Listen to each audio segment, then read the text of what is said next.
Եվրոպացի ձեր գործընկերներից ինչ ակնկալիքներ ունեք, մասնավորապես Բաքվում պատվերների հետ կապված, եւ որ մենք տեսնում ենք, որ իշխանությունը այլև չի ձեռնում։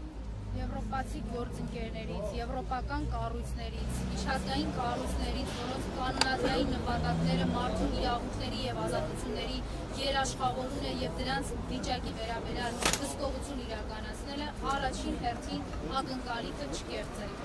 Մի կեղծեք են արժեքները, այն իրականությունը, որի մասը կազմում եք նաեւ որքան էլ հայ ժողովրդի եւ հայ հասարակության, Հայաստանի քաղաքացիների իրավունքները հեռու թվան Բրյուսելից, հեռու թվան եվրոպական այլ մայրաքաղաքներից եւ որոշումների կայացման կենտրոններից, միևնույն է, հայ ժողովրդի իրավունքների ոտնահարումը ստվերում է իրենց աշխատանքը, իրենց գործունեությունը։ Հիմա ակնհայտ է, չէ, որ մեր քաղաքացիների նկատմամբ այն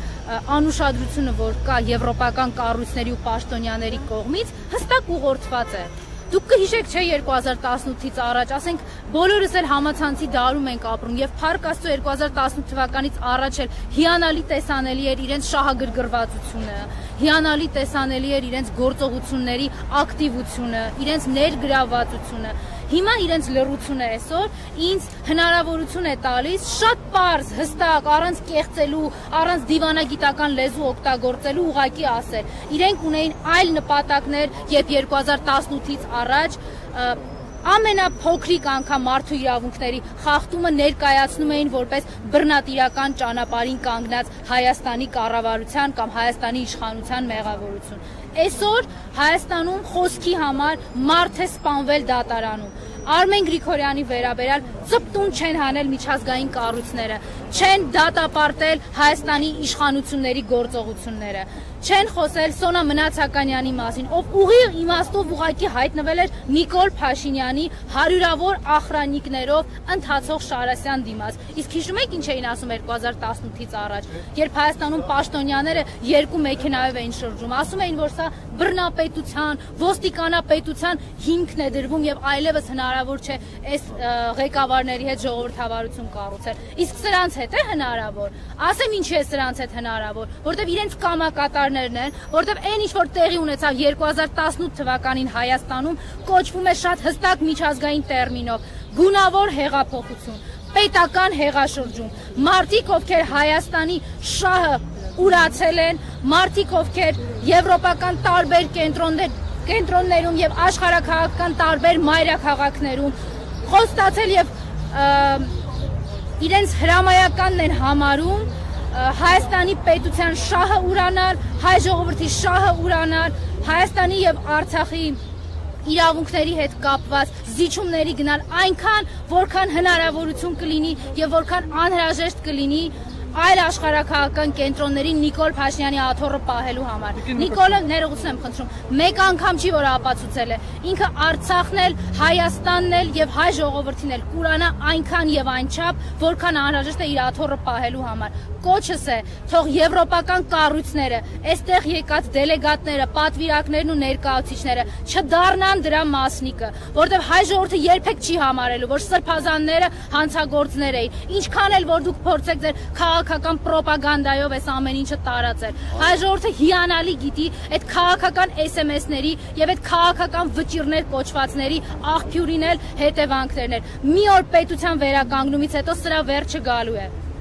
Այդ դուք ձեր անգլերեն լեզվով ելույթ կոչ արեցիք, կարծես պատվիրակներին տեսակցել քաղբանտարկյալներին բանտերում, ինչ եք կարծում, այս մասով կանցան ձեր կոչին կամ միջոցներ կձեռնարկեն իրավիճակի մասին ավելին տեղեկանալու թե ոչ։ Ես ձեզ չեմ ստելու, որևէ մեկը չի այցելելու, որովհետև նորից եմ կրկնում, այն իշխանությունը, որ այսօր կա, իրենց ձեռնտու է, իրենք կատարել են ընտրությունը, այսօր գոնե եվրոպական համայնքում քաղաքական լիդերները ընտրել են հստակ գործելավոճ, իրենք չեն նկատում Հայաստանի քաղաքացիների իրավունքների ոտնահարումները, որտեղ ընտրել են Նիկոլ Փաշինյանի կառավարության օրերը երկարաձգելու ճանապարհը։ Դուք կհիշեք 2018 թվականից առաջ Եվրոպական միության ներկայացուցիչը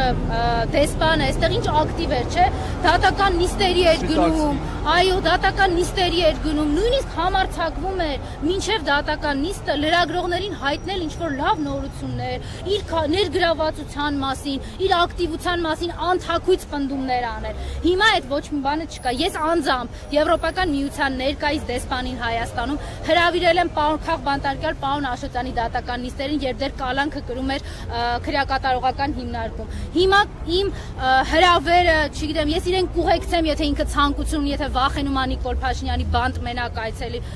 ես իրեն կուղեկցեմ, թող այցելի սրբազաններին, թող այցելի բարերարին, թող այցելի քաղաքապետերին, ովքեր նստած են, թող այցելի են պարզ մարդկանց, ովքեր Գյումրու հրապարակում գնացել էին հայտնելու իրենց խաղաղ անհամաձայնությունը, ով ում տեղը ես ես վստահեցնում եմ, ցուցակը նույնիսկ մեր ակցիայի մասնակիցները ընթերցեցին, դա ամբողջական ցուցակ չի։ Նիկոլ Փաշինյանի իշխանության գալուց հետո 2018 թվականից ի վեր, այս 7 տարիների ընթացքում այդպիսի ժամանակաշրջան չի եղել, որ Հայաստանի բանտերում նվազագույնը 5 տասնյակին հասնող քաղաքական բանտարկյալներ եւ քաղաքական մոտիվներով կարված գործերով մարդիկ չհայտնվեն։ Սա է այն իրականությունը, որը կա։ Եվ հիմա եվրոպացիների, աշխարհաքաղաքական կենտրոնների, իրենց միջազգային կառույցներում մարդու իրավունքների պաշտպաններ հռչակածների ընտրությունն է։ Կազմում են այս ամեն ինչի մասը, թե վերանայում են իրենց դիրքորոշումը արժեք համարելով մարդուն եւ մարդու իրավունքները, այլ ոչ թե Նիկոլին եւ իր կառավարությանը։ Շնորհակալություն։ Ազատություն, ազատություն, ազատություն, ազատություն, ազատություն, ազատություն արդարներին, ազատություն արդարներին, ազատություն արդարներին։